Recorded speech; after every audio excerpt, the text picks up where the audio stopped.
Tá, então, boa tarde a todos aqui.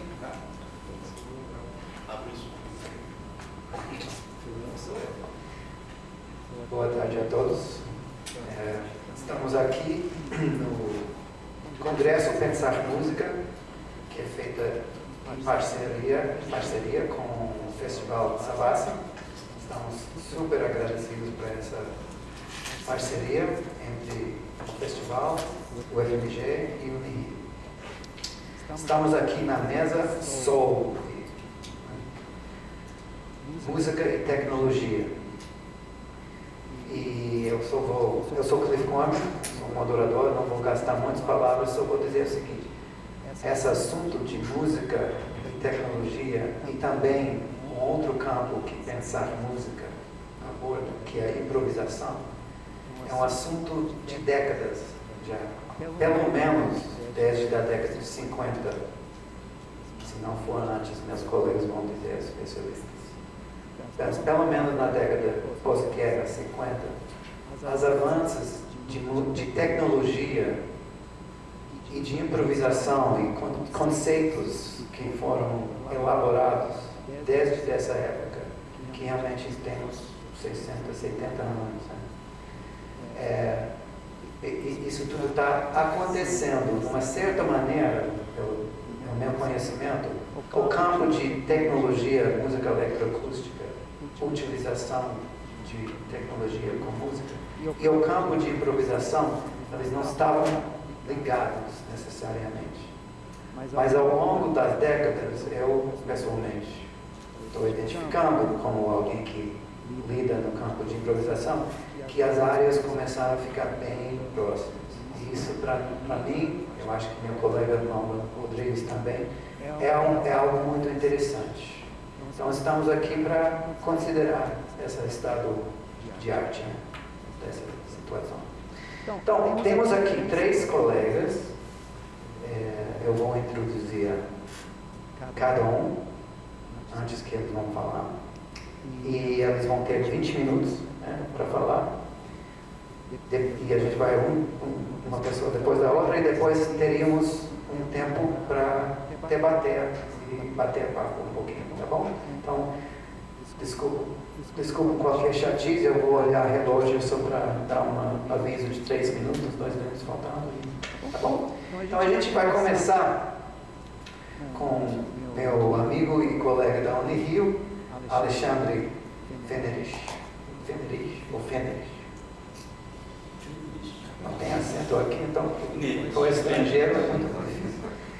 É professor adjunto ainda ou não? Associado do Instituto Villa-Lobos desde ontem. Vai cair no mês que vem, então. Do Instituto Villa-Lobos da Universidade Federal do Estado do Rio de Janeiro, compositor, flautista e sound designer. Doutor em musicologia pela USP, trabalha com composição musical sobre mídias digitais, com foco em live electronics, espacialização oral e performances audiovisuais ao vivo. Então, eu acho que você me falou que vai apresentar alguns trabalhos que atuam com instrumentos eletrônicos em um ambiente de improvisação. Correto. Alexandre, então, o microfone é seu. Obrigado.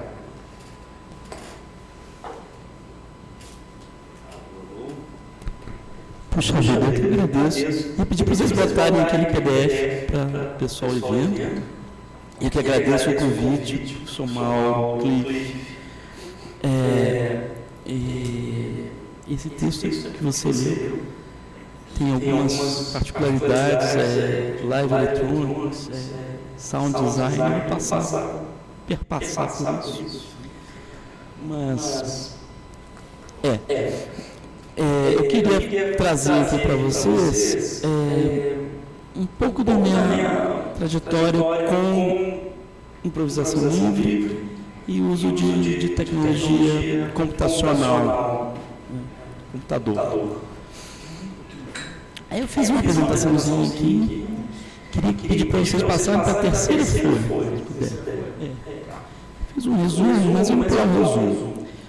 Eu trouxe aqui, nesse percurso que eu estou trazendo para vocês, uma questão inicial, né? Tocar com computadores, né?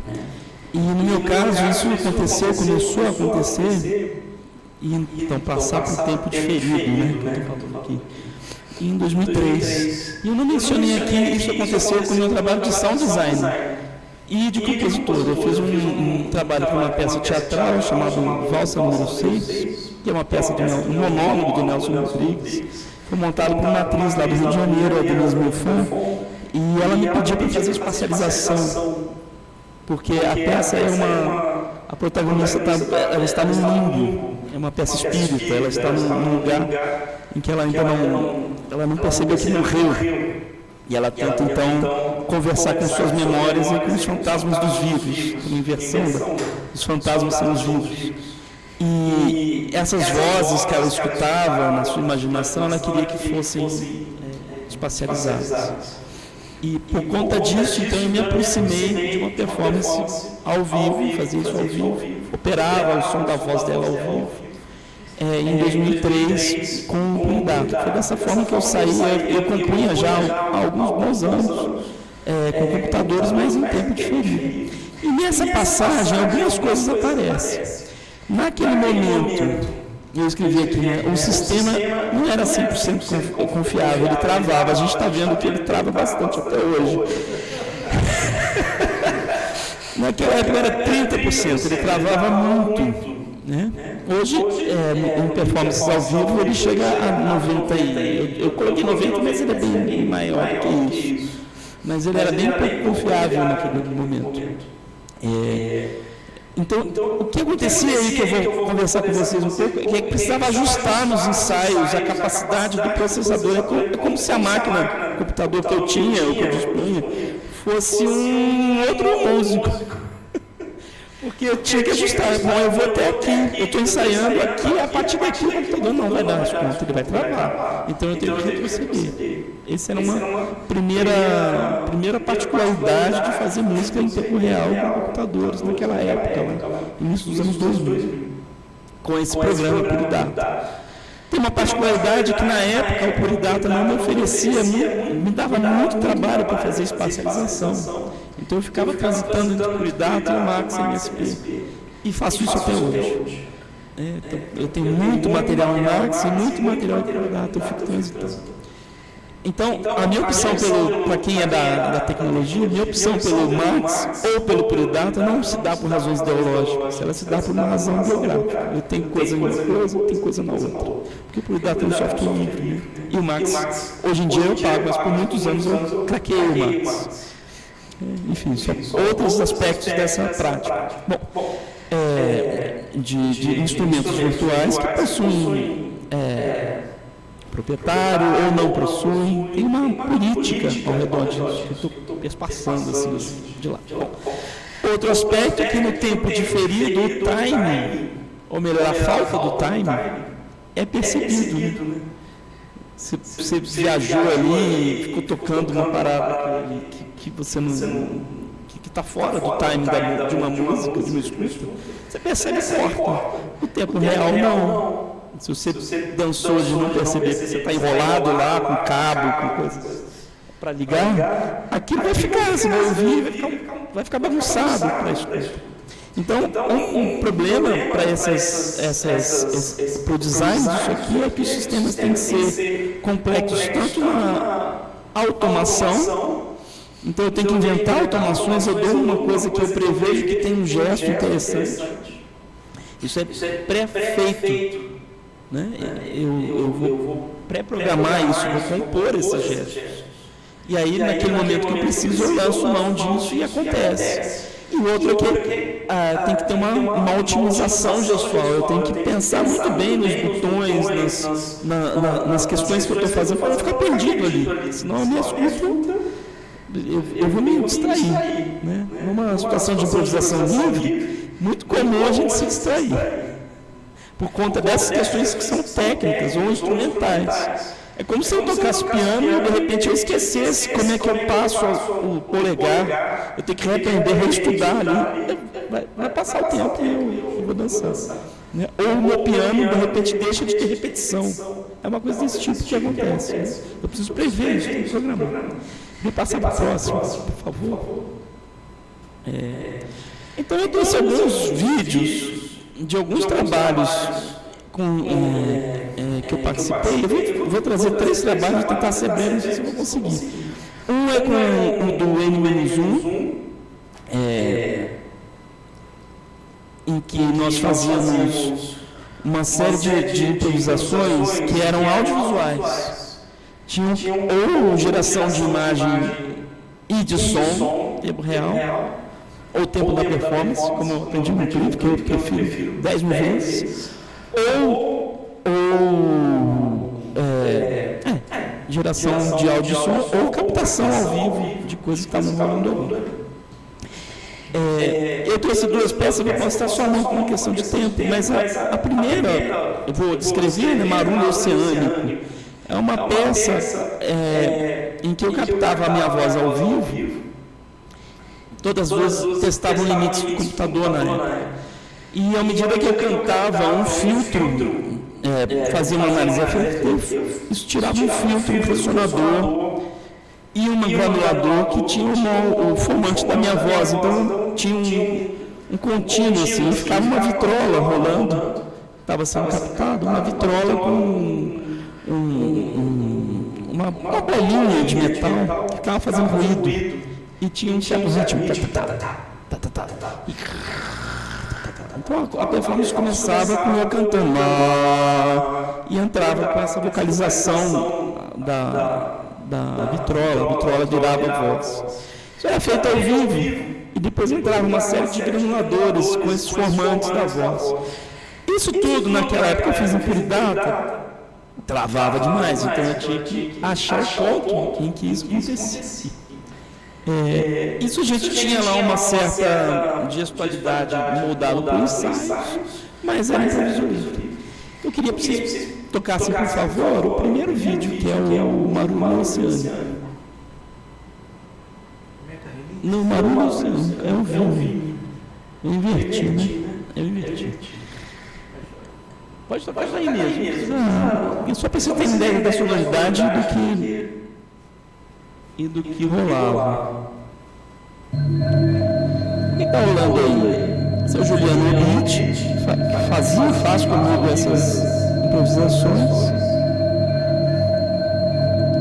E que já está bem adiantado da performance. Tinha um outro vídeo, mas está editado. Mas está lá a vitrola rolando. E tem uma câmera aqui captando essa vitrola. E nesse ponto os granuladores já estão bem avançados, mas ao fundo no grave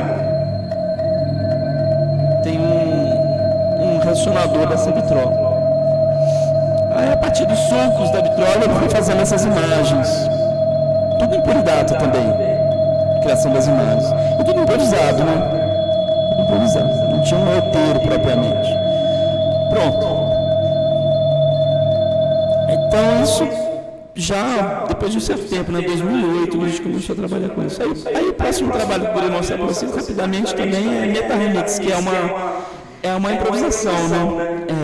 Vou ler aqui, uma improvisação sonoro-visual com brinquedos, vitrolas e flauta.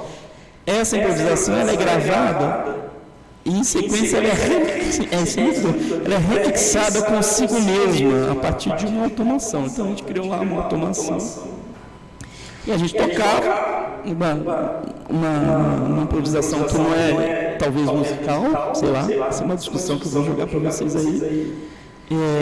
E depois a gente começava a gravar em certo ponto, e depois a gente saía do palco, e a máquina voltava um remix. Em 6 sessões sucessivas. Tanto a projeção quanto o áudio são regrupados em 2, 4, 8, 18, 1 e 32 camadas simultâneas daquela improvisação. A duração de cada sessão e o trecho de onde até onde se gravou, né, são escolhidos seguindo uma sessão áurea, que garante uma performance perfeita. Aí a sincronia entre os computadores de áudio e vídeo era feita em ligação em rede. Tudo isso a gente teve que testar, muito detalhe, para ver onde é que travava, onde é que a gente ia retroceder e tal. Eu queria que vocês tocarem um pouquinho disso aí e ir passando. No início mesmo? Pode ser do início mesmo. Então esse era o ambiente, tinha 2 câmeras, tinha um monte de traquitano na mesa, 2 vitrolas, aumenta só um tiquinho meio baixinho, isso pode passar mais um pouquinho. Acho que vai fazendo isso. Isso a gente apresentava em contexto de apresentações de cinema.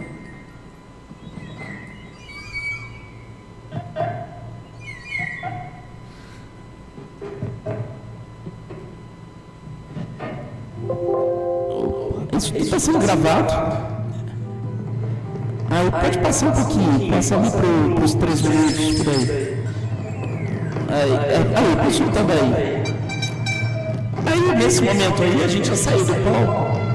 Vocês estão vendo lá que está um remix nas telas.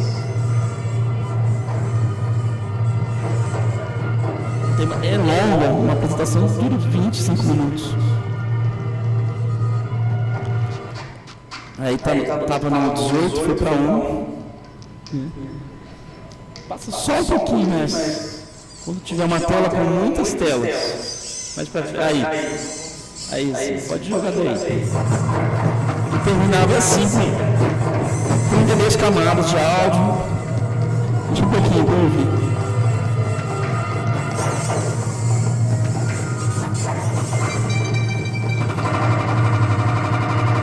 A gente chegou a apresentar isso em telas muito grandes. Então dava para ver muito bem essas sobreposições, né? Enfim, esse é um trabalho. Obrigado, pessoal. Aí o outro trabalho que eu queria mostrar para vocês, pode parar. Que aí se aproxima mais de uma situação que a gente está fazendo com o Cliff, que é o trabalho que eu fiz por muito tempo com o Tato Taborda. Se voltar lá no PDF, você vai ver lá o Tato Taborda. O Tato Taborda, no PDF 5, ele tem um trabalho que é a Geralda. Eu vou ser breve aqui com a Geralda. Pode passar mais um PDF, por favor? A Geralda é esse instrumento aqui à esquerda, que é um conjunto de instrumentos, né? E em algum momento da história da Geralda, precisamente em 2004, ele me convidou para tocar com a Geralda com um instrumento que ele chamou de Geralda Virtual. Vou ser bem rapidinho aqui. Eu fazia um set, então, para tocar com a Geralda Virtual, que basicamente era o seguinte: eu gravava, chamava virtual, porque eu gravava instrumento, a gente gravou instrumento por instrumento.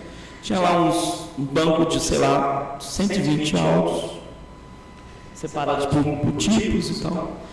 E eu fiz alguns plays no Max MSP podia fazer em loop, ou eu apertava um botão, saía que eu chamava de bateria, né? Apertava um controlador MIDI, acionava um desses samples, que tinha uma automação.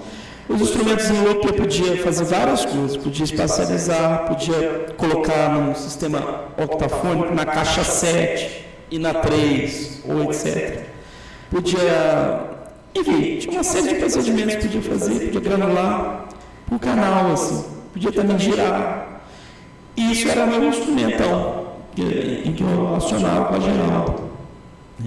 Tinha também um instrumento, a Geralda tinha uma bateria MIDI, e aí eu ligava um cabo MIDI grandão e eu conseguia acionar uns delays, aí vinha um áudio da mesa da Geralda, do auxiliar da mesa, entrava no meu sistema e jogava uns delays para esse sistema octafônico, ou hexafônico, ou quadrafônico, via de regra, tinha algumas caixas assim. Enfim, esse era o sistema. Se vocês forem ali na página 8,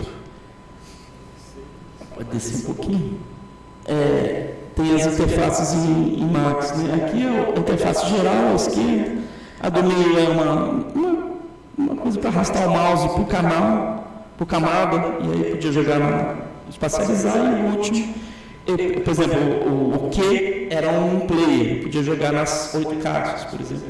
Aqui usando o teclado numérico. Esse tipo de coisa muito simples, na realidade. Programação super simples, chata, mas simples. E uma coisa que rolou aqui é que a gente trabalhava muito com loop, coisa que está rolando também. E a gente entra então numa escuta contemplativa do som. Porque o que acontece com... E a facialização também. Você tem um instrumento que está com uma certa pulsação, e eu podia mudar essa pulsação ou para o pitch shift, ou abrir um pouquinho o tamanho do loop, ele muda a pulsação. Se combina com outro similar, que tem uma pulsação parecida, mas que está em espacialização. Eles ficam se reequilibrando no espaço. Tinha uma coisa muito maneira nas performances. Enfim, e aí você ficava escutando aquilo. Muitas vezes a gente parava e ficava escutando aquilo lá, rolar.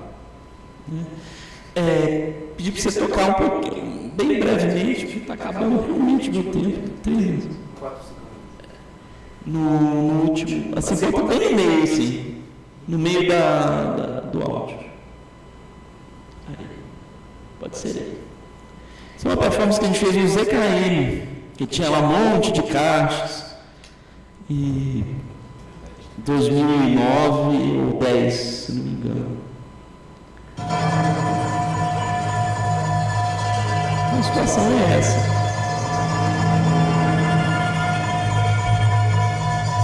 Eu tinha lá uma interface MIDI bem generosa, boa pra caramba, e o Tato tocava muitos instrumentos.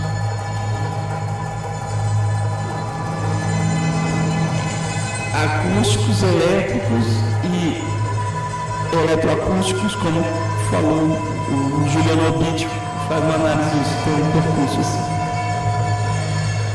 Só para vocês terem uma ideia de sonora, assim, isso está na internet, vocês acham que pode ser? Pode parar, por favor.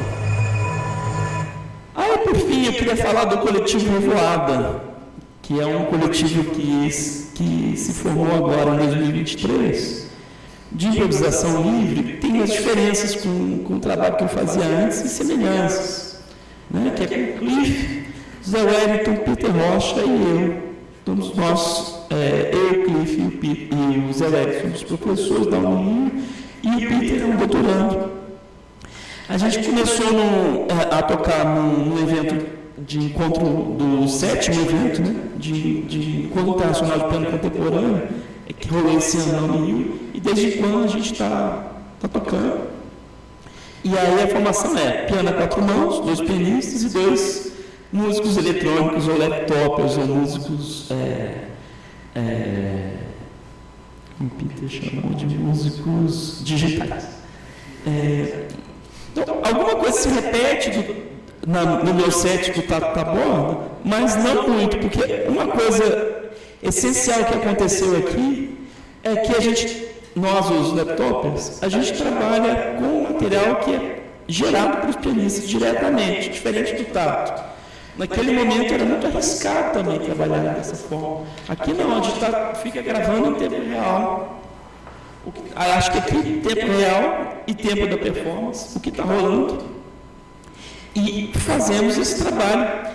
E nesse percurso a gente percebeu algumas temporalidades. Uma temporalidade imediata, porque a gente aciona efeitos diversos ao som do piano que está entrando, granulações, modulador em anel, distorções, etc. Tem uma outra temporalidade, outra natureza, que é o do loop, então o tempo interativo. A gente trabalha com esse tempo interativo do loop, com essa estratégia que eu falei lá, do acabou. E o que rolou é que a gente tem uma temporalidade estendida também, porque o Peter, especialmente, ele trabalha muito com time stretch, com pitch shifts para o grave.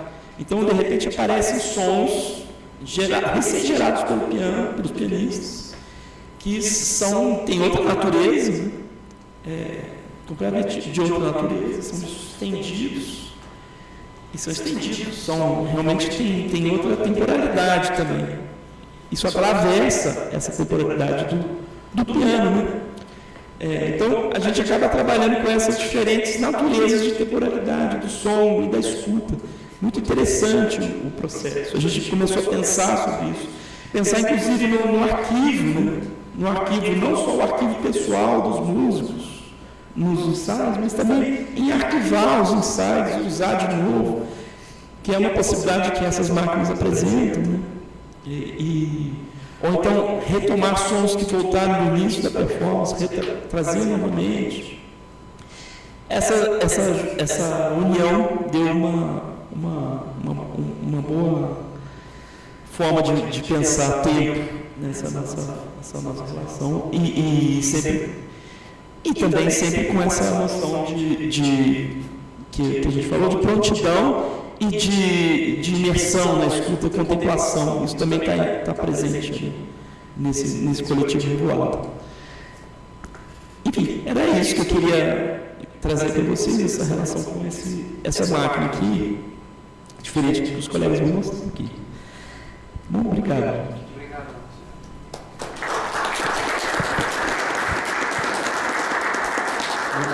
Muito obrigado.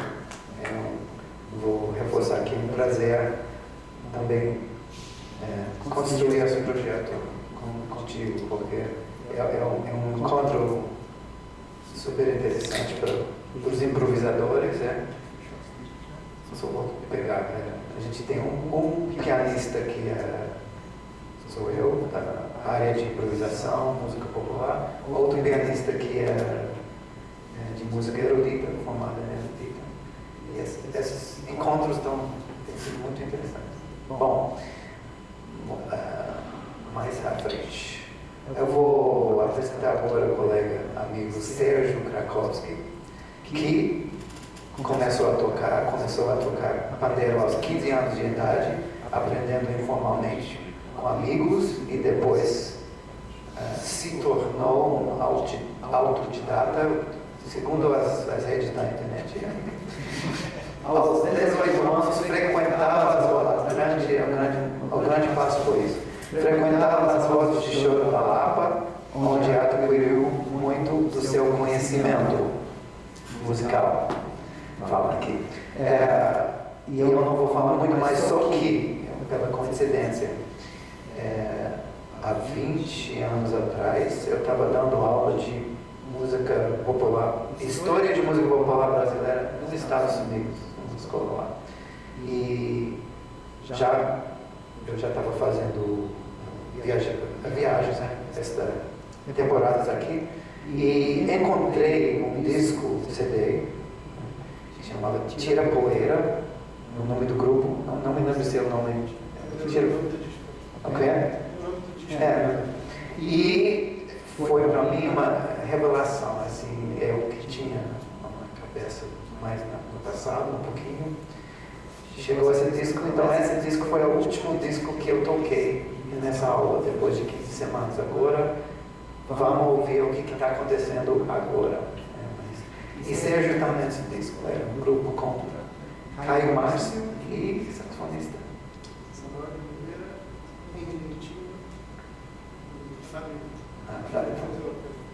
Você apresenta. Então, foi espetacular. Ouçam lá. Então, ele vai falar sobre a trajetória dele, da graduação em matemática, e também eu encontro isso com música, eu vou deixar ele lá falando tudo. O doutor em computação musical, Sérgio Campos. Boa tarde. Prazer. Queria agradecer ao Cliff pelas palavras gentis e agradecer também ao Bruno por poder participar dessa mesa. Como o Cliff estava falando, quer dizer, eu venho de um caminho que eu acho que é um pouco diferente assim, da trajetória mais acadêmica. Assim. Eu sou músico popular, enfim, comecei tocando pandeiro desde muito novo e nos anos 2000, né, 98, 99, participei de um movimento importantíssimo que rolou lá no Rio, né, de revitalização da Lapa, especificamente no Semente, que foi o lugar onde eu comecei realmente a tocar profissionalmente.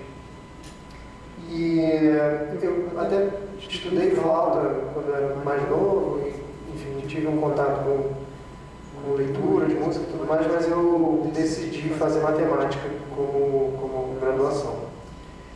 Então eu vivi uma vida dupla de manhã eu estudava matemática, de noite eu virava a noite tocando, e evidentemente com 18 anos isso dá para fazer, mas em algum momento as coisas ficaram inviáveis e eu fazer matemática nem imaginava que eu poderia de alguma forma aliar as duas coisas. Né?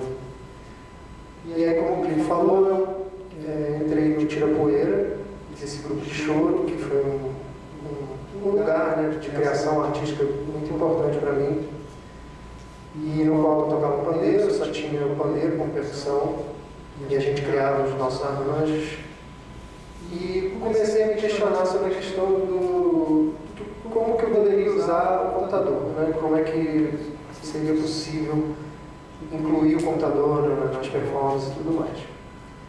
Isso foi crescendo e a minha curiosidade foi aumentando e, num determinado momento, eu já tinha feito mestrado em matemática pura e aí eu resolvi propor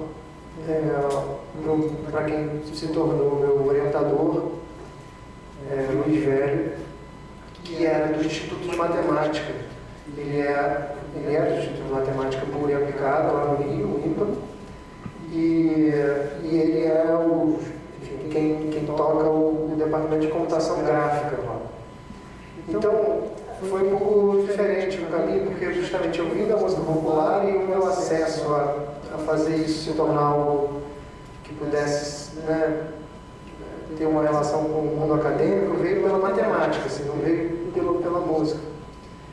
E eu acho que isso me colocou num lugar que era um pouco assim, diferente, assim, meio que fora do meio. Eu não tinha as referências, para mim não era natural essas referências de música eletroacústica, eu tive que ir buscando, não tinha isso no meu entorno, mas por outro lado eu também podia fazer o que eu me desse na telha, assim, não tinha nenhuma amarra também nesse sentido. Então, a proposta que eu fiz para o meu orientador é que eu queria fazer um doutorado em computação musical. E a gente ia fazer isso num instituto de matemática pura, num departamento de computação gráfica.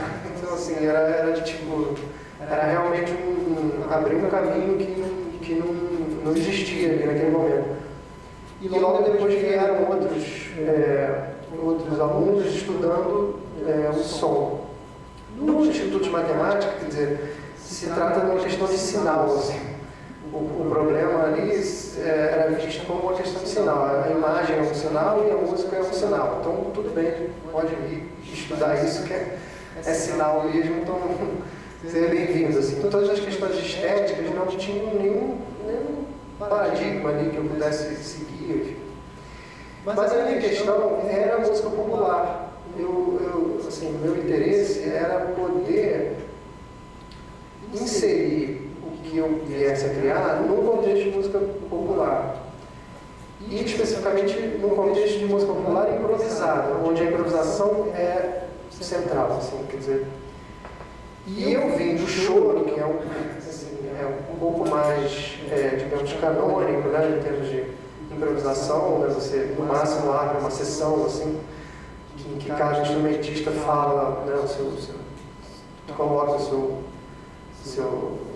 exposição, né, improvisativa, assim. Mas eu já estava afim, evidentemente, de abrir para outras possibilidades. Então, no próprio doutorado, eu fui desenvolvendo algumas coisas. Como o instrumento é pandeiro, a minha grande questão era como que eu, através do ritmo, conseguiria interagir com a máquina e gerar tanto som quanto imagem. Então esse foi o primeiro ponto assim, que eu resolvi abordar, de novo, mantendo assim, essa coerência com relação à música popular. Então o conteúdo rítmico era um conteúdo que tinha métrica, que tinha, enfim, especificamente eram grooves, né? Eram determinadas frases rítmicas com tempo definido e tudo mais.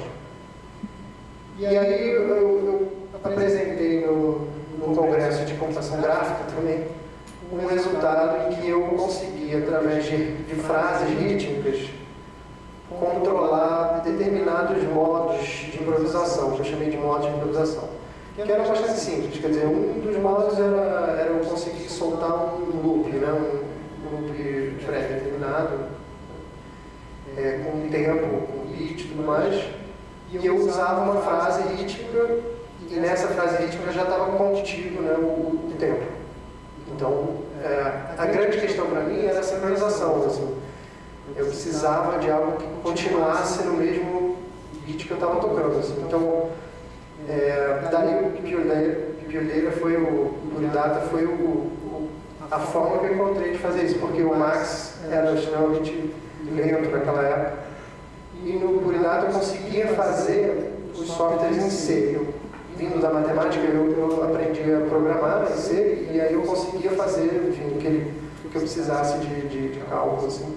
E o Buridata só tocava para mim, né? Eu só usava para tocar. Então, se quiser, pode soltar o primeiro vídeo. É isso mesmo? Esse aqui.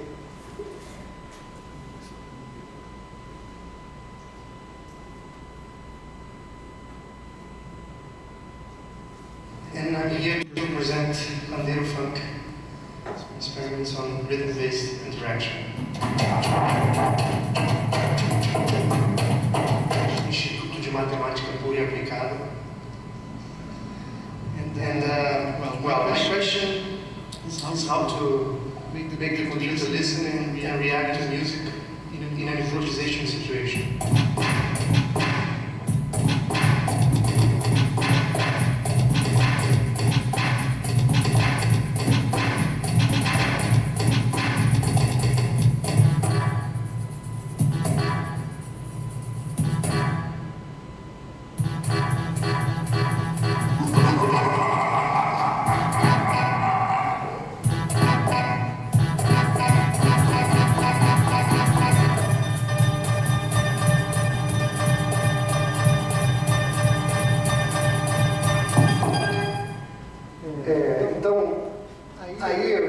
A estética que eu propus, né, para investigar isso era o funk carioca, que era o extremo oposto do choro.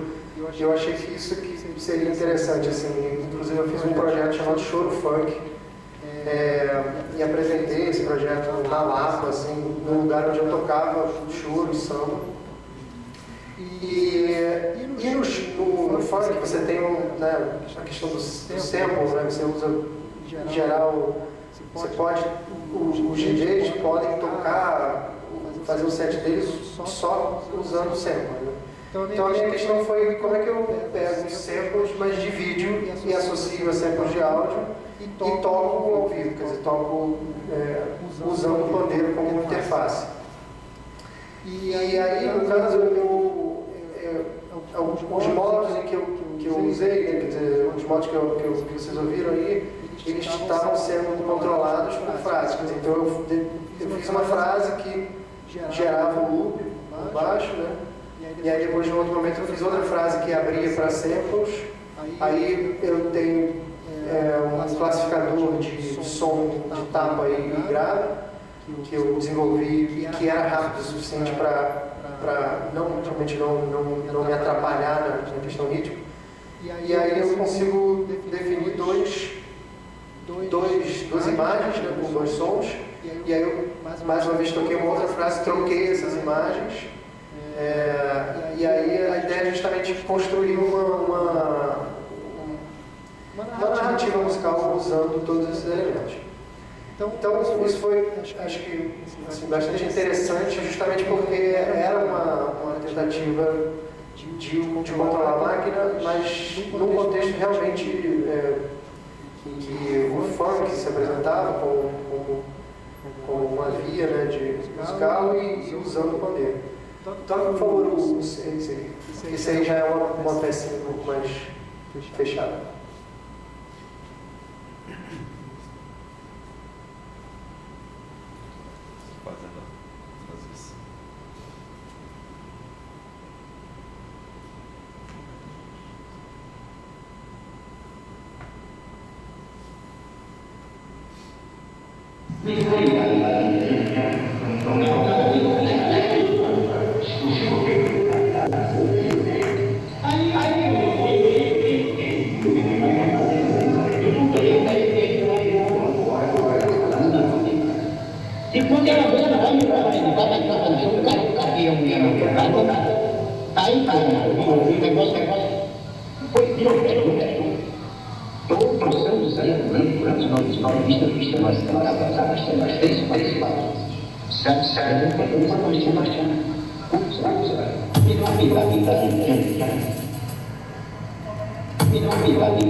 Então, isso foi justamente vindo desse contexto, já tinha, né, o Show Funk como projeto, e aí foi apresentar ele no Circulador. E aí essa peça, acho que foi a primeira vez que eu construí algo um pouco mais fechado, assim. Quando eu solto o beat, é uma frase que eu toco, ele começa. E aí a questão para mim era a voz do Jackson, né? O Jackson é um vídeo, enfim, quase que ele explica, ele está falando quando ele foi a virada da carreira dele, quando ele era chamado para tocar samba, ele só podia tocar samba e tal.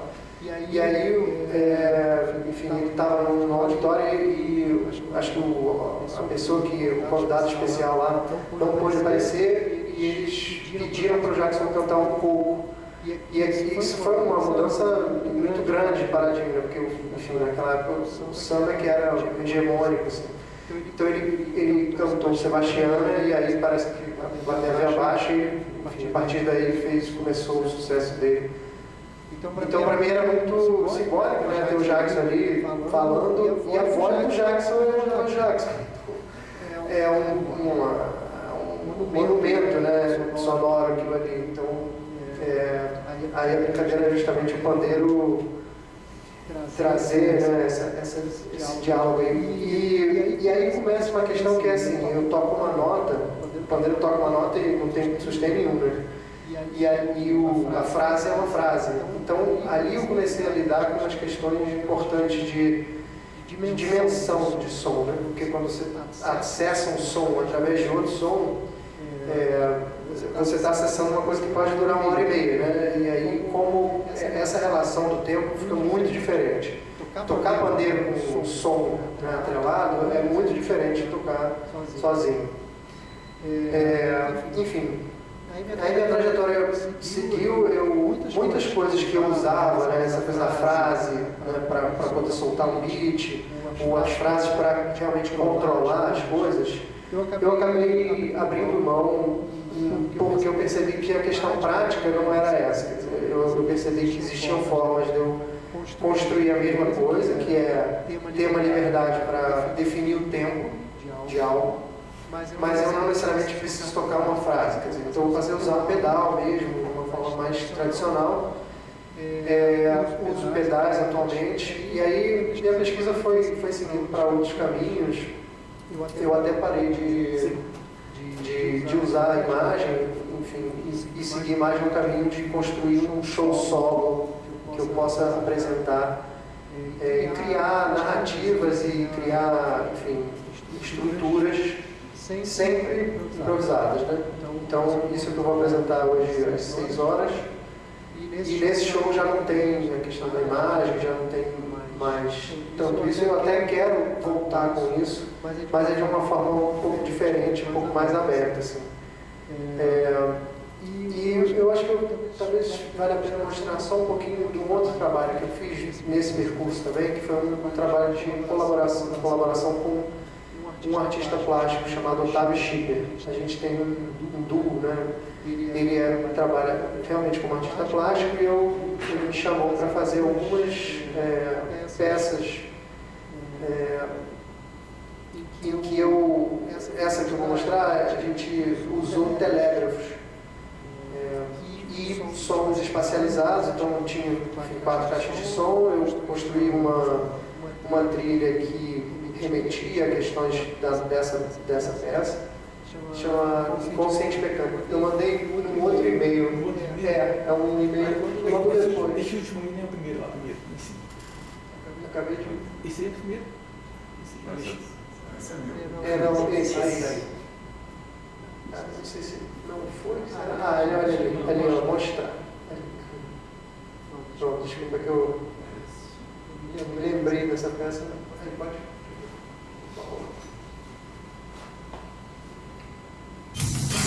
Teletrack, quem dirige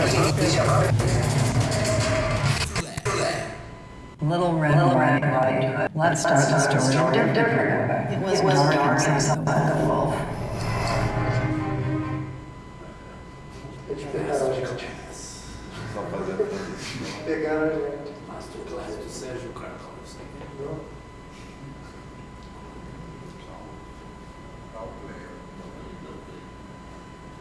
Deixa eu passar.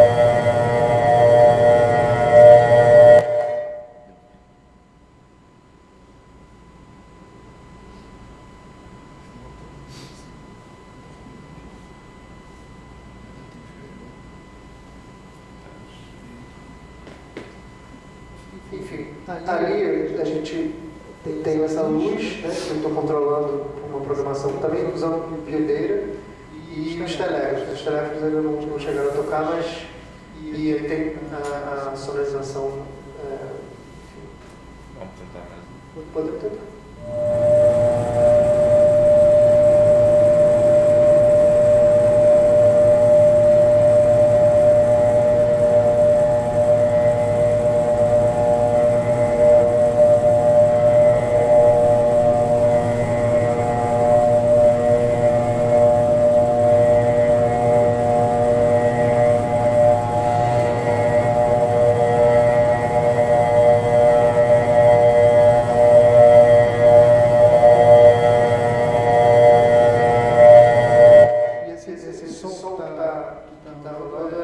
São sons de telefone. Quando você, antigamente, né, que você pegava o telefone e ouvia, era essa nota. Mas aí eu acabei construindo um drone assim, que fica em tempão. Enfim, eu acho que se quiserem depois checar, chama Mechanical Unconscious, Consciente Mecânico. A gente apresentou aqui e depois em outros lugares lá fora. E eu acho que aí, enfim, só para mostrar que existiu uma interface então com essa possibilidade de uma apresentação sem minha presença. E no meu caso, quer dizer, eu vim de um desafio que era construir a tecnologia para eu tocar, né? Nesse caso aí eu já me coloco só como quem construía, era algo automatizado nos museus que a gente apresentou, eles tocavam isso todos os dias e a gente nem estava presente. Então, um paradigma muito diferente, mas que também me interessou muito essa possibilidade de compor para esse contexto. Acho que é isso. Valeu.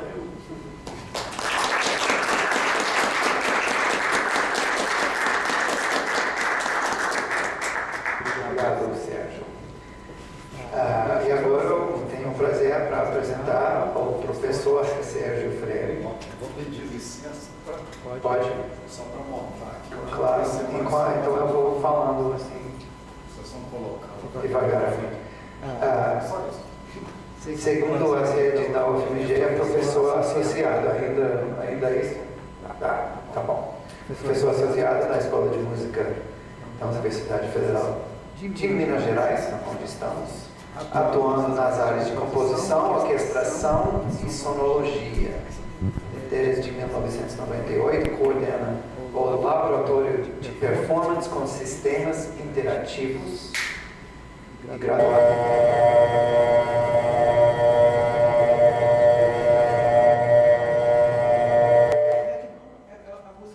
Peça do Sérgio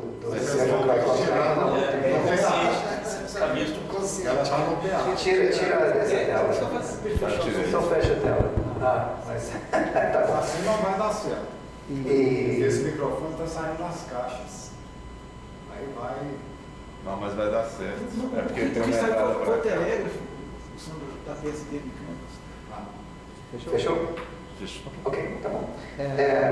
Graduado em composição e sonologia e comunicação em semiótica, então graduação, mestrado e doutorado, e realizou um estágio sanduíche no estúdio eletrônico da Musik Academia da Basileia, na Suíça. E ali vai apresentar o trabalho dele sobre o instrumento Pandora. Tá? Então, Sérgio, é tudo seu. Você tem um microfone ou você precisa? Agora aqui, tá?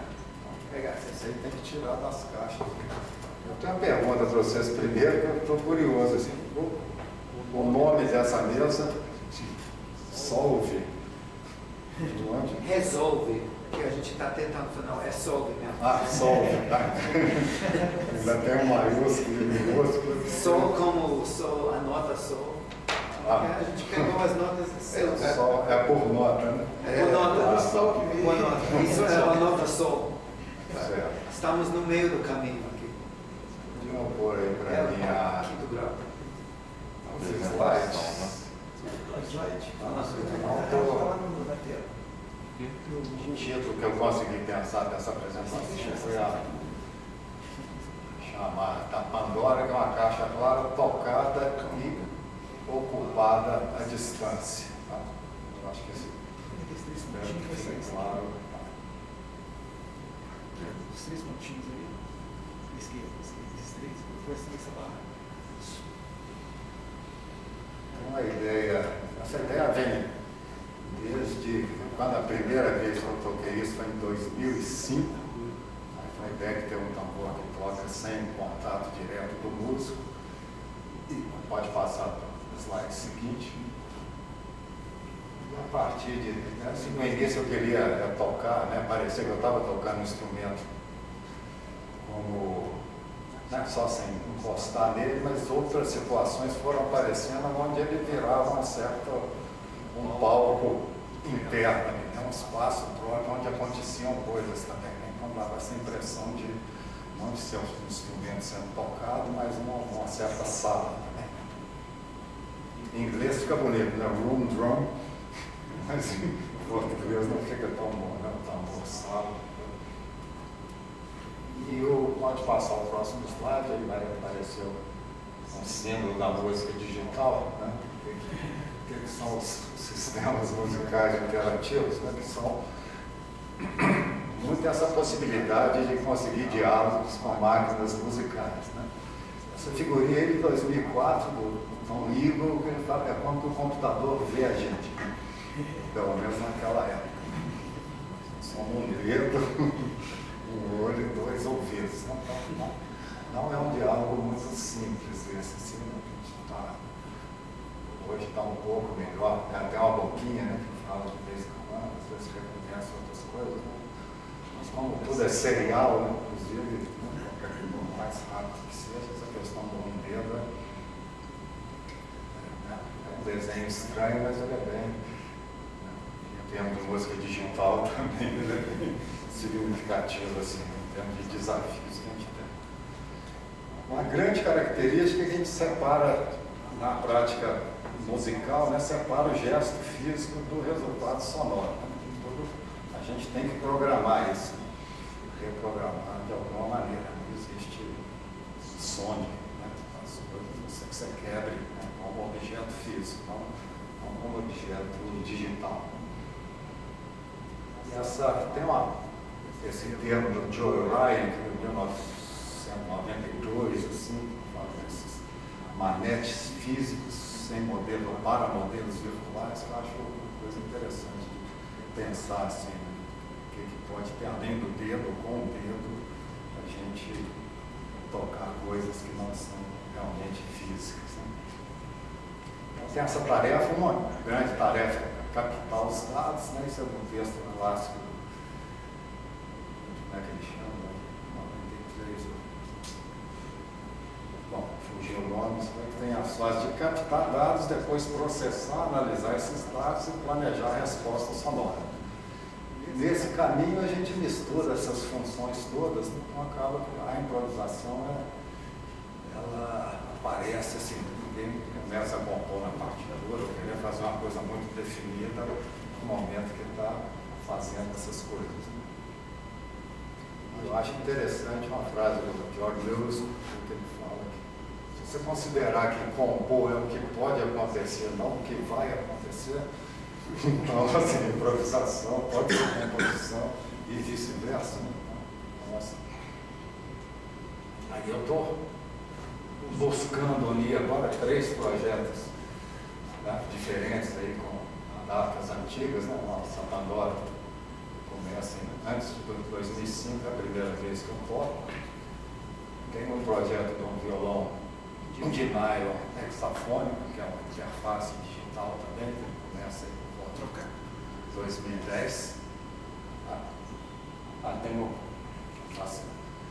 e o BIE, tá, é o mais recente, é um sistema interativo que é baseado no solfejo do objeto sonoro do Schaeffer. Então, é muito dedicado para a percussão, mas assim, funciona, escuta e tenta se aproximar dos critérios do que o Schaeffer propõe no solfejo. Então, Pandora, deixa eu ver. Essa parte aí só o grande desafio que eu tenho tido, a caixa é a mesma, assim, a caixa que estava jogada na escola, um alto-falante ali dentro também, que era quase sucado.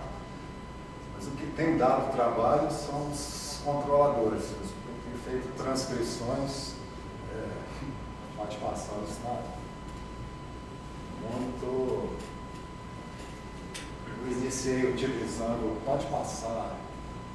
Tem fotos aí, deixa eu. Só para mostrar algumas situações. Isso aí, um colega tinha comprado há algum tempo aquele controlador do Buchla, tá? Que depois ele tinha largado, eu peguei e vamos começar a brincar com isso. Conseguimos reescrever toda a lógica assim, de processamento de dados.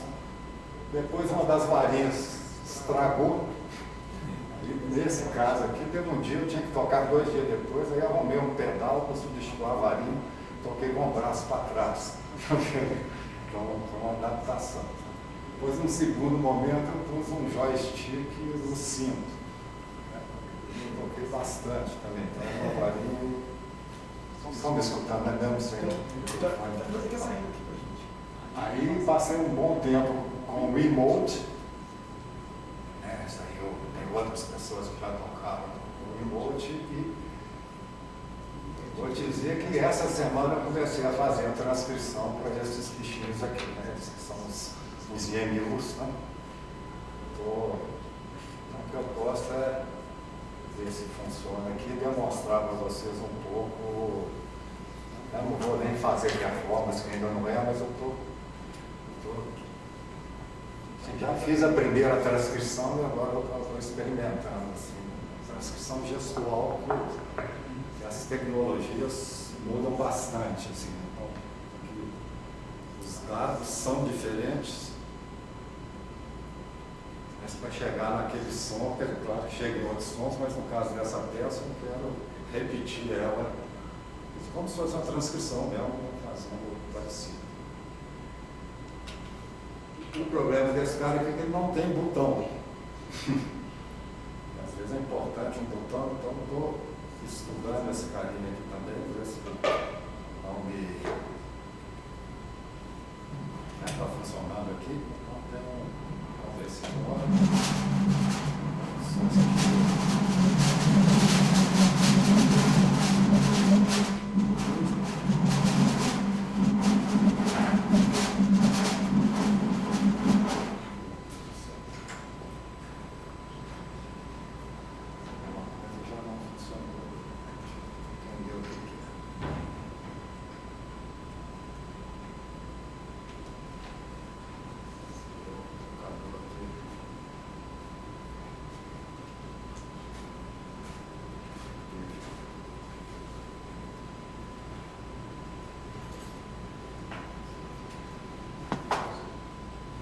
Começando, eu deixei ligado.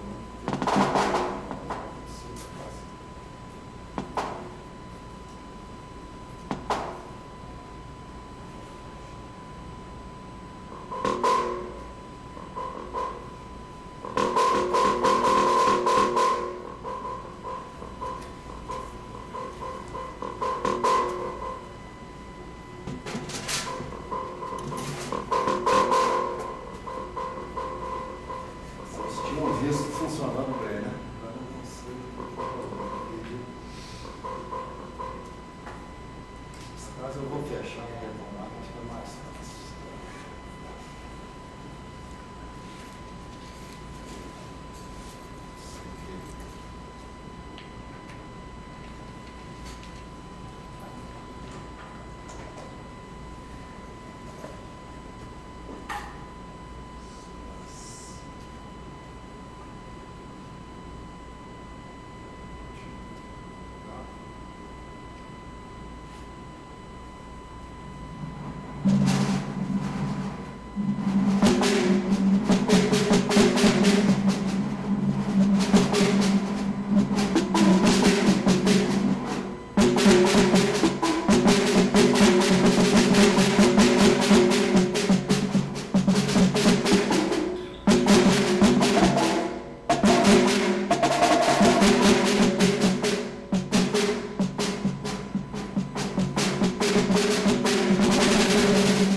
são esses tipos de som. Eu acrescentei um ou outro, mas basicamente assim, de 2005 para cá tinha esse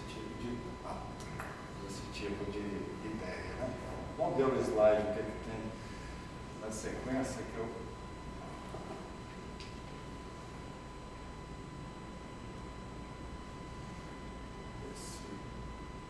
Essa demonstração foi muito rápida. Então esse OBE. Aqui eu teve uma outra, só mostrar também fiz uma improvisação solo, né? Esse projeto foi muito desenvolvido na pandemia, então a gente trabalhou muito, não tinha nem muito músico, coisas para fazer, a gente trabalhou com muito arquivo de som. Né? Quando teve a chance até de voltar para a escola e trabalhar com coisas, eu vou pegar algo muito limitado, trabalhar com, então comprei lá aquele cara que a gente não gostava muito do som agudo desse sapinho também, que ressoa bem, vou tentar fazer alguma coisa com ele. Né? Então aqui tem uma parte de alguns processamentos. São todos, vou tocar aqui, ele já está, a versão que eu vou fazer aqui é mais turbinada, mas quando é solo, ela fica mais esparsa primeiro. Mas os processamentos vêm todos de análise de características do som que sai deles.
Isso, depois está funcionando bem para um instrumento, vamos usar 3, 4, tá?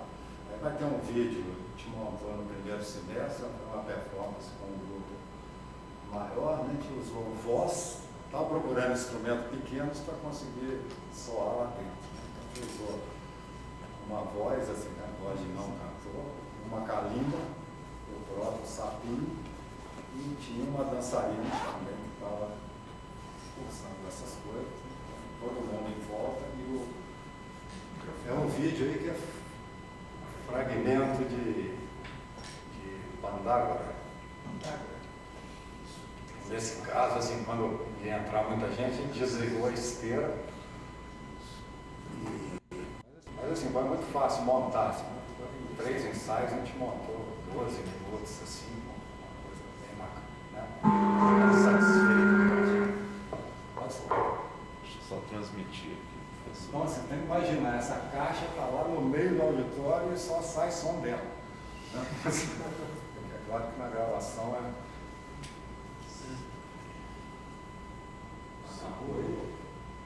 Não. Isso aqui ainda tem ela tá aqui, a bailarina aqui, a dançarina, tem a voz, a calimba, o sapinho. Eu estou muito louco. Pode tocar, cara. Sim, só para transmitir para o público.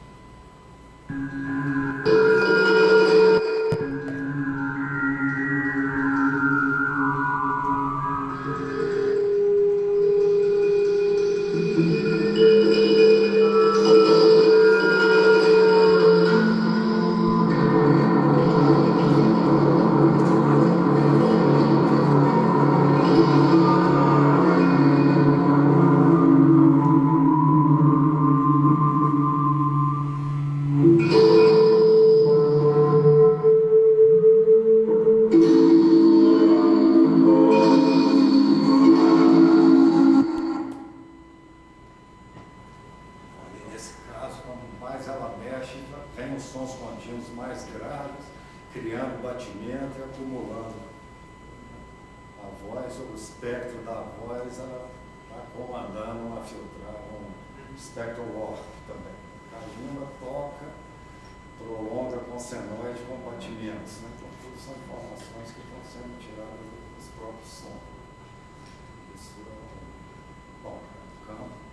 Estamos numa turma, é uma turma aberta agora, nós vamos lidar muito com isso na escola também, né? Com os estudantes. Deixa eu achar meu slide para ver onde a gente está. Mais 3, tá? Deixa eu voltar. Vão ser duas. Ah, tá. Então vão ser dois. Aqui tem quer dizer, passar 2 trechos de uma peça que eu compus assim, né? Não está nem muito pronta, mas eu tinha que fazer um vídeo para mandar para a submissão, então compus e gravei, mostrar 2 pedaços, que aí é desse violão tocando com essa caixa. Então no primeiro momento tem tocando nas cordas mais agudas e jogando a ressonância das cordas graves lá para dentro, né? Para somar mais do que o violão, e prolongando alguma dessas ressonâncias também. No meio eu gravo uma frasezinha e essa frase também ela é transcrita e sofre variações e começa a soar dentro da caixa. Essa é a primeira parte. Certo? Isso, Rick Rick é Nunc. Isso.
Dali para o final vai a caixa sem esteira.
Obrigado, pessoal, e obrigado, colegas, pelas falas muito interessantes. Então, a gente tem uma meia hora realmente para debater, falar mais um pouquinho. Eu queria organizar isso da seguinte maneira. Eu tenho uma coisa só para falar, rapidão, que para mim é uma coisa que está unindo as falas de vocês e também essa relação com a improvisação. E depois eu gostaria de começar com vocês, se vocês queriam levantar assuntos sobre o que vocês pensaram, né, ao longo dessas falas, e depois a gente abre para o público, tá? Temos tempo. Então, a palavra-chave que eu vou jogar é memória. A gente fala sobre isso em nossos trabalhos, Alexandre. Vem da onde? Nos estudos acadêmicos, né? E não só acadêmicos, né? Estudos e reflexões sobre improvisação nesses últimos, pelo menos 20 anos. Quando eu escrever sobre improvisação, o que é isso, como a capacidade de ser humano de improvisar, frequentemente que a ideia, o diálogo com memória é levantado. Que tipo de memória? Memória de longo prazo, de médio prazo, de curto prazo, e memória que a gente nem lembra que tem, mas é coisa imediata. E isso é a pessoa, ou improvisador,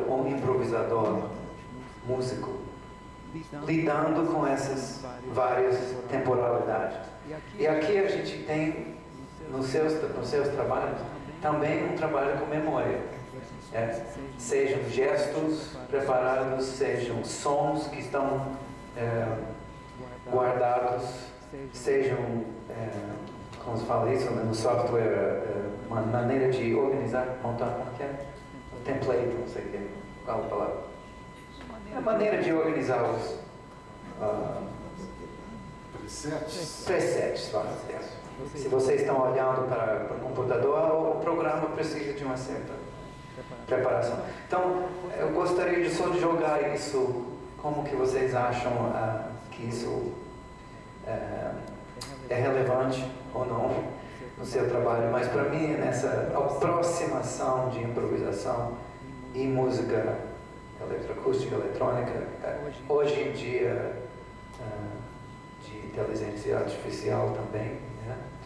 Que o próprio George Lewis levantou quando ele estava aqui há 10 anos atrás, já essa ideia de fato, eu sempre lembro que ele falou, antigamente era a gente, ser humano, que teria que confirmar que era o computador. E agora é o computador que tem que confirmar se é ser humano com quem está na internet. Então a gente realmente andou muito. Então é isso. Queria abrir a mesa para vocês primeiro e depois para o público. Para quem quiser. Não sei se você se lembra que o George Lewis não acreditava em memória de longo prazo, né? Você lembra? Tem umas discussões assim que eu achava. É algo interessante. Não sei se a gente chamaria de memória ou de outra coisa, né? Se está inscrito no próprio corpo, em outros lugares, né? Mas assim, tocar com o nosso passado imediato, que a gente acabou de fazer, é uma coisa que é o desafio constante, né? Que a gente tem aqui, assim, né? Eu acho que tanto na parte usando mais tecnologia ou não, né? Talvez esse caminho passo a passo ele acaba pondo sentido nesse longo prazo, né? Você não precisar de planejar tudo, né?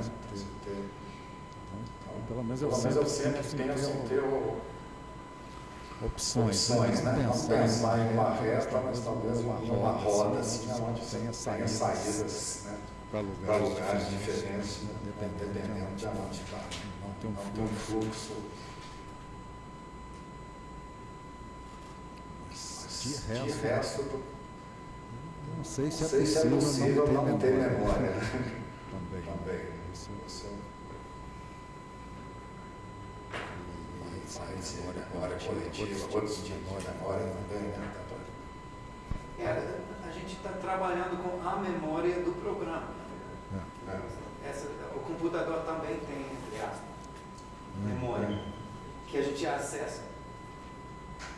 Se você pega um delay, tudo bem, você está colocando no seu passado imediato. Você pega. Não existe produção de som sem uma reflexão e erro também, então, assim, no próprio geração sonora, você pode imaginar que isso é memória, né? Se não tiver a flauta, eu vou soprar. Então, essa coisa que rebate não deixa de ser um eco, de ser memória que interage. De vez em quando eu paro para pensar em divergência, essas coisas que tá em tudo, realmente, né? Tudo que vibra tem um pouco de... Tem esse certo confinamento, essas reflexões, né, que acaba sendo uma espécie de memória também. E essa questão da ressonância, né, é também a impressão digital do espaço que você está. Né? Então, essa memória imediata, né, do som ser gerado e você ouvir o espaço também acho que é bastante fascinante. Tem a questão da memória vinda do contexto, tanto cultural quanto sonoro, né, e do próprio instrumento. Eu acho que teve uma coisa que me chamou a atenção de todo mundo aqui é que a gente está preocupado com objetos físicos, né? E é o som vinculado a esses objetos físicos. Né? Muitas vezes você pode fazer, enfim, música eletrônica sem absolutamente nenhuma preocupação com a questão física ou nem visual, né? E acho que a questão do objeto tem em si memória, não tem como você tirar isso, né? Quer dizer, quando você usa qualquer objeto, no meu caso o pandeiro, enfim, você tem uma memória aí de milênios, né? Enfim, é um instrumento que você tem registros neolíticos, então é algo que inevitavelmente você está trazendo se você usa ele, né? E acho que o meu interesse sempre foi esse de usar a máquina, mas só se fosse aliado realmente a algo que trouxesse esse tipo de informação, de memória, de alguma forma. E eu acho que tem uma palavra também que me chama muita atenção quando se trata de usar o computador para tocar, que é jogo, que também está diretamente relacionado à memória, com certeza, mas que tem aí um outro aspecto. E nesse sentido, queria citar o Armando Lobo, que é um compositor que lidou com essa questão do jogo e foi, enfim, a primeira pessoa que eu vi trazendo isso, né, como uma proposta musical explícita, né, não necessariamente usando o computador. E para mim, fazer qualquer coisa com o computador tem a ver com essa possibilidade de usar ele e criar algum tipo de jogo que me coloque em questão ali, que eu não sei exatamente como é que eu vou lidar com isso e eu tenho que, aí sim, improvisar. Então tem algo que é pré-determinado, que você estava falando, que tem uma memória já que você define, mas é uma estrutura que não necessariamente vai impor um discurso, uma rigidez. Você pode simplesmente predeterminar uma interação. E para mim esse é o caso mais interessante, é quando você cria uma pré-determinação, mas só da interação. O que você vai fazer de fato com aquilo é algo que acontece ali no momento. Assim. Acho que tem um aspecto que você falou que eu acho instigante, interessante, que é o seguinte. Você pode programar, mas muitas vezes se você for inábil, o computador ou essas máquinas ou sistemas acústicos eles são imprevisíveis. Pode te responder situações imprevisíveis.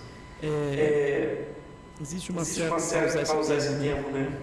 Tem um outro ali que se coloca. Lembrei agora da história de uma compositora norte-americana, Paulina Verso.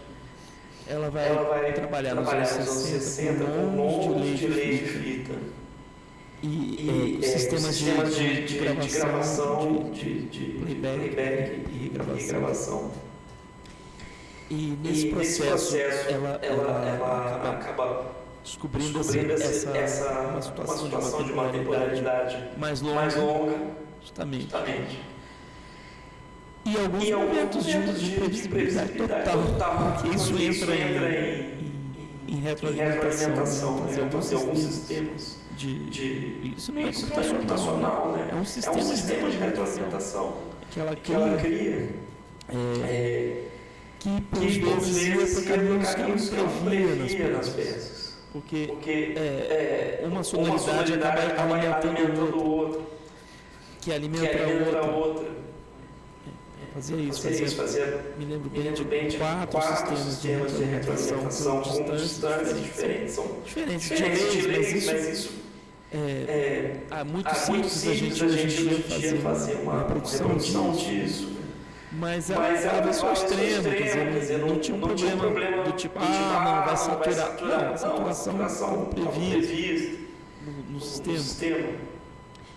E, de certa forma, quando a gente trabalha com essas máquinas, existe um aspecto de uma memória, de algo que não se reproduz de novo, que é uma surpresa. Você pode programar isso, como eu disse, como o caso da Paulina, programando essas situações. Mas às vezes não, isso aparece. Principalmente quando você está deixando os sistemas abertos, né? Você deixa o sistema como você coloca, né? Está deixando que a situação se coloque de uma maneira aberta. Por exemplo, eu deixo o microfone aberto, ou seja, acabou de nos mostrar aqui, e o próprio som que tem, que é um agente muito complexo, pode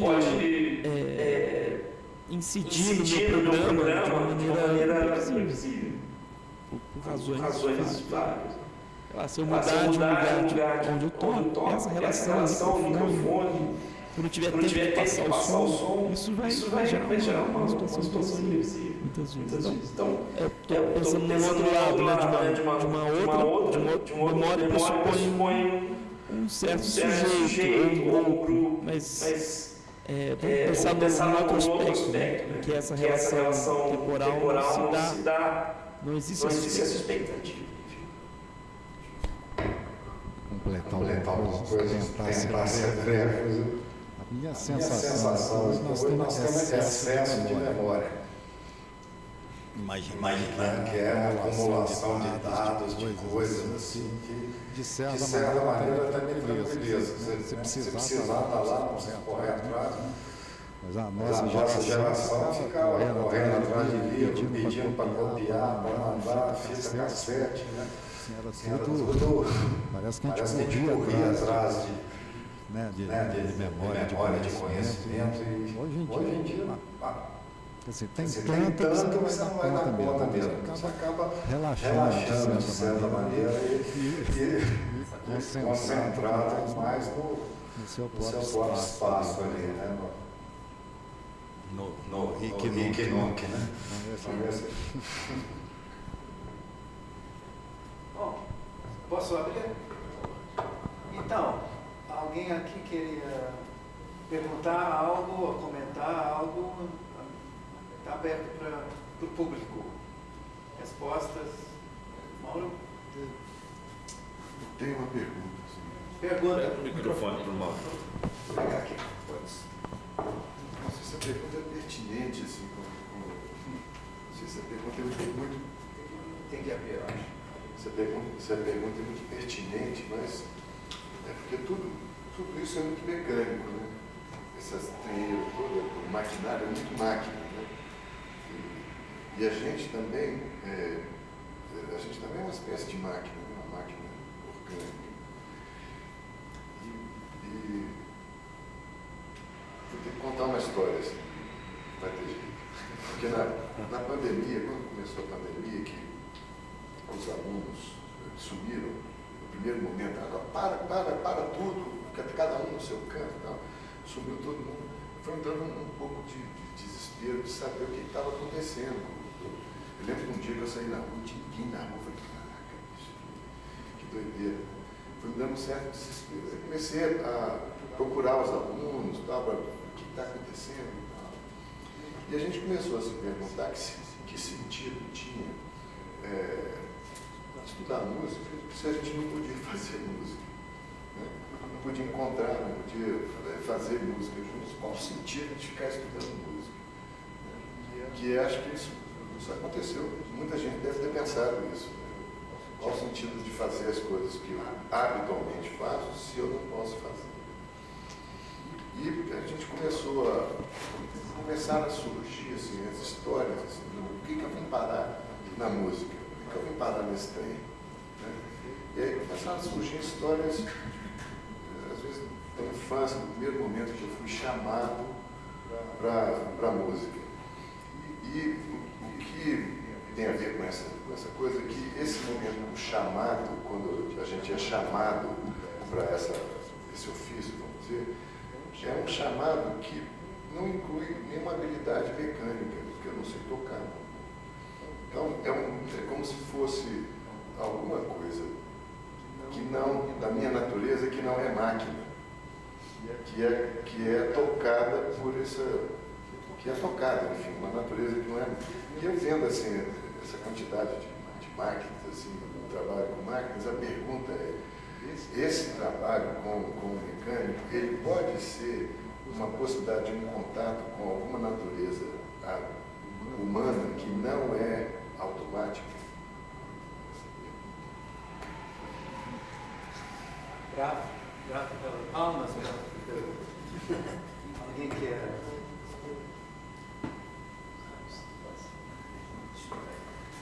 Acho que tem um aspecto nessas coisas que a gente está trazendo que, ao contrário, tem menos mágica do que aparenta. É muito mais simples você acionar esses sistemas do que acionar um piano, por exemplo. Porque o piano é muito complexo, né? Ou ainda mais complexo, um trombone. Pense no trombone. Pense lá no trombone. O que é o trombone? A abstração que é o trombone. Imagina, é uma máquina que o sujeito tem que assoprar de um jeito tal que ele encontre a ressonância daquele tubo e aí ele encontre uma pressão de lado para modular a série harmônica. E essa série harmônica vai ser modulada para mudar o comprimento do tubo. É um isso de doido. Então, isso talvez o que mais se aproxima. Aqui, eu estou com um mecanismo aqui que foi totalmente resolvido para amplificar minha voz. Eu não tenho que projetar a voz. É um troço resolvido. Essa máquina aqui. Então, essas tecnologias, quando estão muito bem amarradas por muito pensamento e trabalho, elas, ao contrário, elas são menos aparentemente maquínicas. Elas são mais.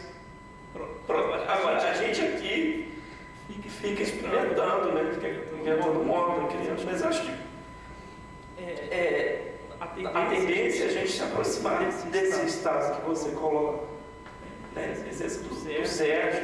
Dos Sérgios, né? De tocar bandeira, que o bandeiro controle um grupo, module, né? Isso que você fez. E imagem, né? O próprio gesto do bandeiro. Isso é uma...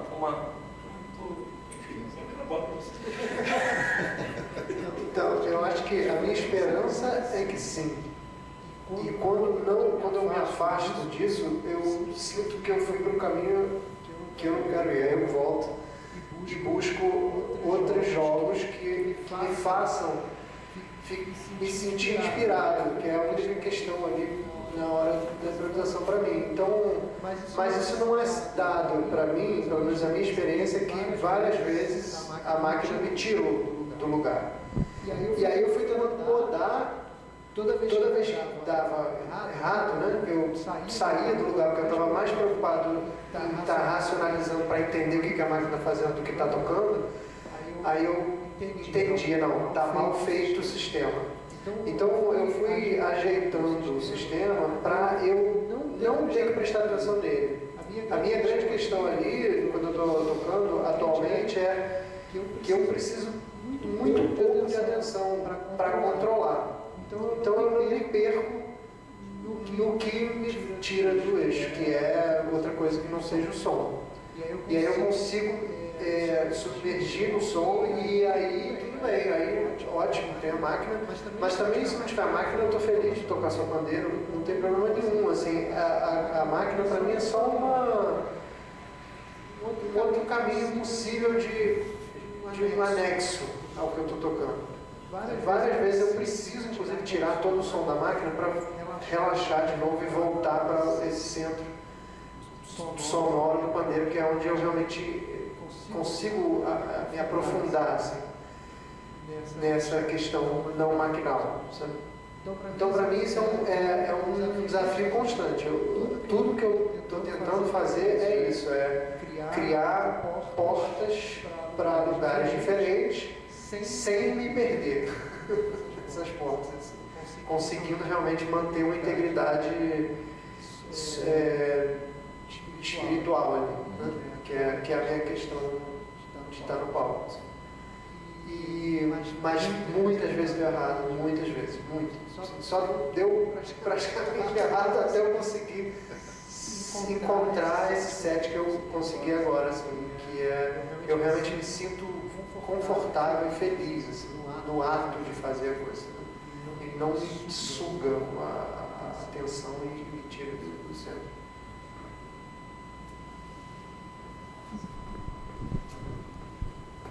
Não sei que é um. Lembrando daquele dedinho de novo, né? Esse diálogo difícil, acho que ele existe em outras. Eu sou quer dizer, fugido da engenharia elétrica, né? Eu cursei o tempo e fui para músicas ter principalmente mais abertura de pensamento, né? de sensações, mais até do que querer profissionalizar mesmo, assim, também, e essas coisas andam muito juntas, né? E eu acho que você pensar no campo da composição, eu acho que lidar com esse tipo de coisa, assim, você está muito mais no mundo concreto, né? Coisa do som, para mim, acho que eu prefiro o som do que música. Se tiver que falar, você vai escolher quer fazer som, partitura escrita, eu caio do lado do som, né? Mesmo se seja música ou não, sem problema nenhum. E ao mesmo tempo você tem na própria produção de som musical, você tem muito um certo virtuosismo olímpico também, né? Que aquela coisa tem que tocar demais, você tem que escrever demais, né? Eu acho que esse tipo de coisa você pode ter soluções que não são tão virtuosistas nesse sentido, né? Apontando para resultados mais variados. Né? Existe essa possibilidade, eu acho que é até mais fácil do que É claro que vai ter muito programa aí que praticamente obriga a fazer as mesmas coisas, a gente vai escutar muito, coisa de loop, dessas coisas que ficam muito fechadas, mas essas manetezinhas, eu me divirto muito, faço uma parte ali só, e escutando, né? É um aprendizado, né? Que te prende como se fosse tá tocando um instrumento, né? Não tem diferença ali se fosse um piano, um violão, ou tá. Só que a gente atua dos dois lados, né? Você pega, opa, meu gesto é assim, mas eu posso programar alguma coisa dele também. Igual o cravista, né? Tá afinando toda hora, toca 3 notas e afina, faz coisas desse tipo. Então, mais alguém? Vem pra cá, a gente tem, eu acho que isso vai ser o último.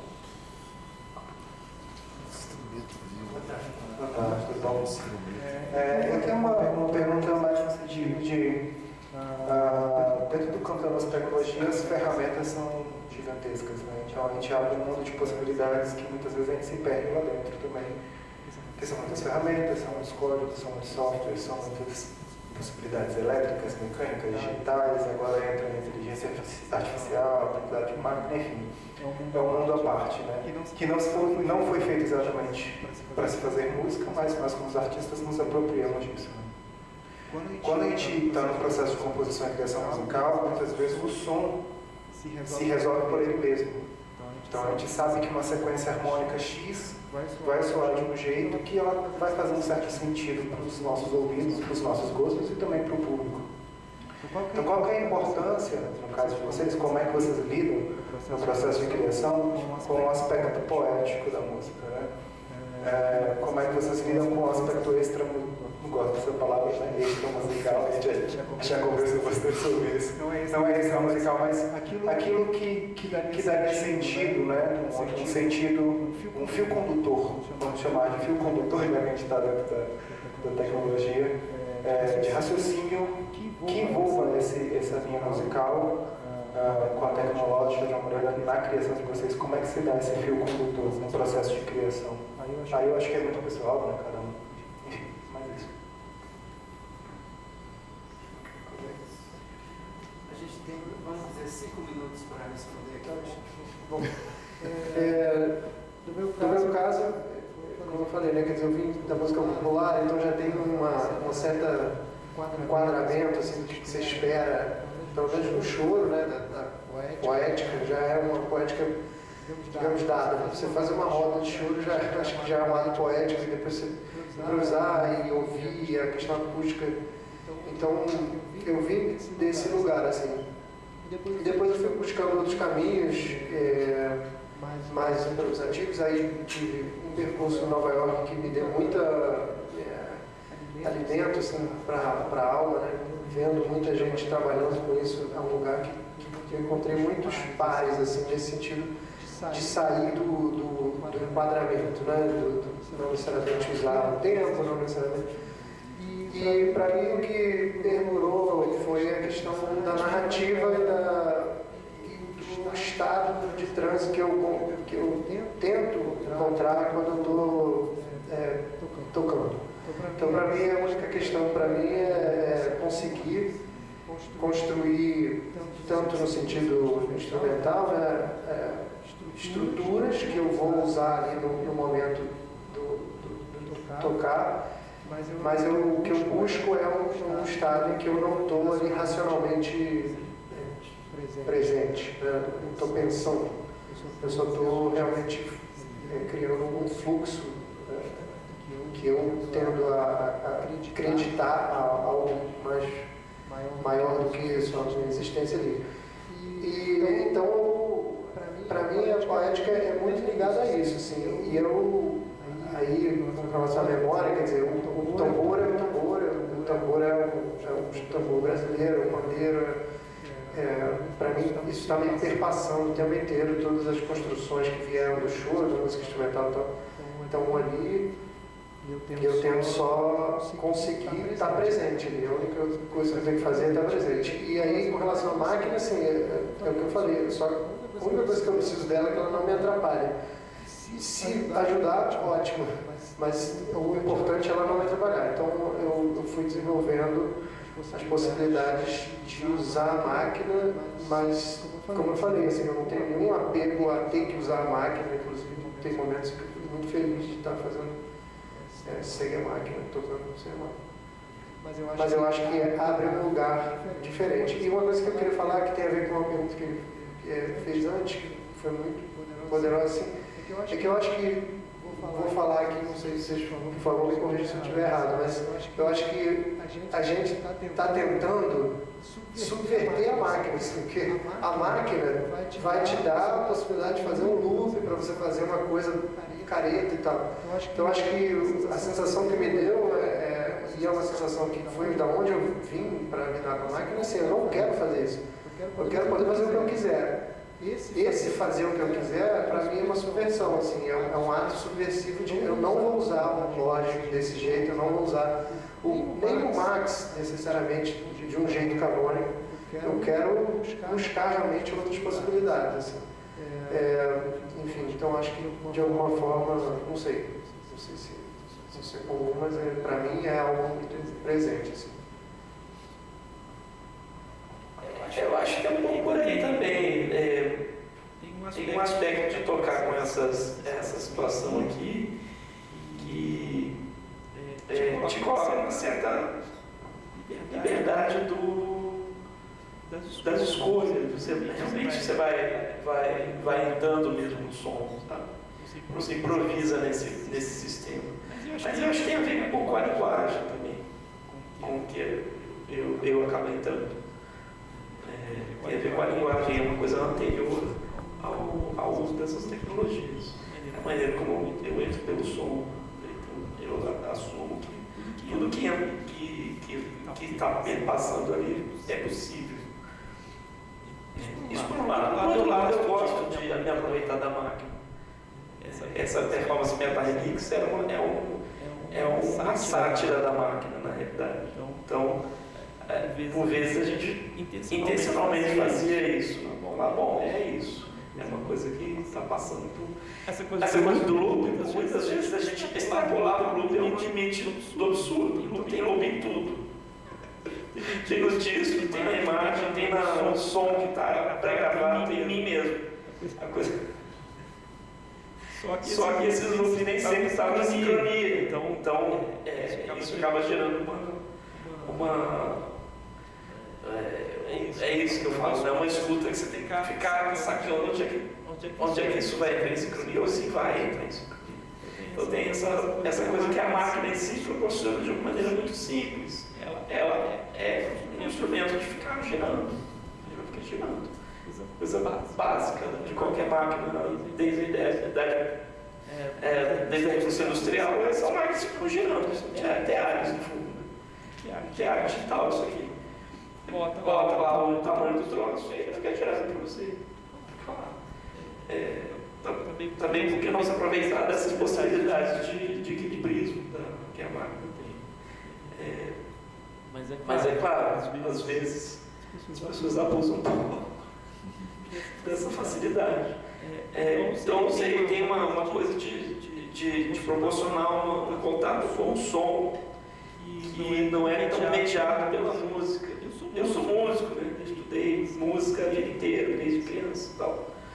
Mas a música tem a música, né? A linguagem da música. Ela molda um corpo, molda um pensar, molda uma série de estruturas. De repente essa situação aqui escapa um pouco desse lugar. Que eu acho, devo dizer, que não tem nada de intuitivo. Não é intuitivo, música não trouxe intuitivo, gente. Onde é que tiraram música intuitiva? Música é uma linguagem, a gente aprende isso tudo. Aprende, demora anos, é um aprendizado longo. Demora muito tempo você tocar pandeiro desse jeito que você toca. Demora uma linguagem, dá trabalho. Isso aqui também mas de repente você pode se distanciar um pouco dessa linguagem, desse aprendizado. Sérgio, queria falar para fechar? Tá bom. A minha preocupação maior hoje é assim, que ensinar, mais do que o que eu faço, que isso tem muito claro, assim, bom, depois de certa idade, até meio cabeça dura, né? Mas a questão realmente do que é um currículo, do que é importante, né? Eu acho muito difícil. Alguns aqui já participaram de turma de doutorado comigo. Eu pergunto, se te desse um orçamento para você fazer a escola que você quisesse, de onde você partiria? E é uma pergunta super difícil, né? Eu não sei, saberia responder assim muito bem. A única coisa que eu respondo hoje, a gente teria que talvez buscar um equilíbrio entre escutar e fazer. Né? As pessoas que escutam muito, assim, já não existe aquela ideia da página em branco, né?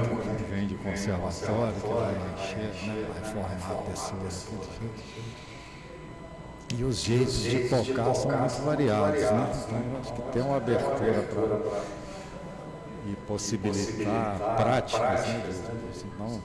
Não pensar só em produto, mas em estar ativo ali fazendo coisas. Isso para mim acho que é o que mais vale. Assim, então, e o próprio, em termos de poética, eu preciso saber se é uma encomenda, se alguém me pediu alguma motivação, eu preciso de um lugar.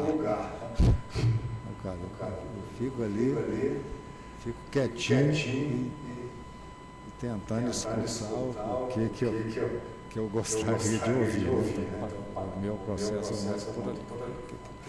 Podia. Fico esperando alguma dica assim para escutar e aí eu acho um caminho. Mas isso é tão pessoal também. Mas essa parte pedagógica eu acho que ela é muito complexa. Assim, quando a gente é do contra, botar assim contra uma coisa estabelecida, às vezes não tem nada muito estabelecido, a gente não quer ser visto como estabelecido. Então, você ter esse outro ser do contra é fácil, né? Mas, quando não tem isso, eu acho que os desafios são maiores também.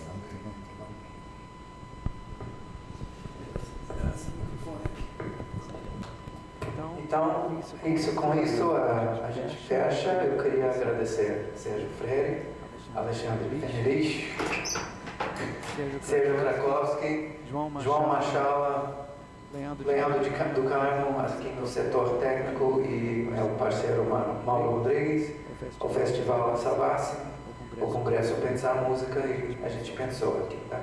Vai ter uma outra mesa agora, às 4 horas, então fiquem à vontade, o couvert é o mesmo. Tá? Boa tarde.